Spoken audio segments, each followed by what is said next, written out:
If you are trying to unbig your back this year, I have a recipe that is just for you. This cauliflower stir-fried rice. This recipe is quick and easy. We're going to start by scrambling us 3 eggs. You see that I have scrambled 2, but one of mine has a double yolk, so it's 3, okay?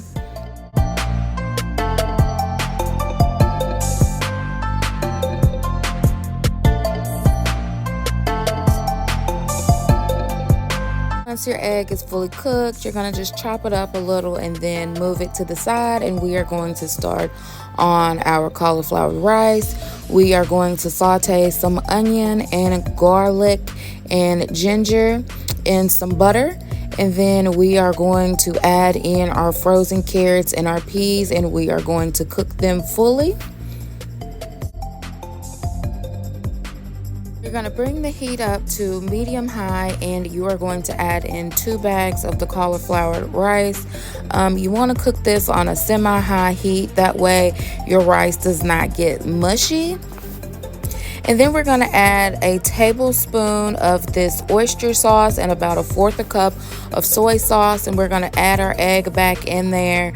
We're going to season it with some more garlic powder, ginger powder, salt, pepper, whatever you feel your dish needs. Go ahead and add it because we're almost done. If you're using the frozen cauliflower rice, you'll know that your cauliflower is done once all that extra liquid and moisture has absorbed out of the pot and none of your rice is no longer sticking together.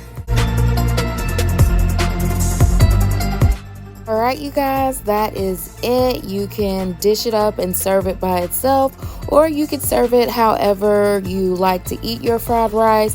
As you can see, I made some orange chicken and shrimp and plated it on top with a little bit of drizzle of the spicy mayo.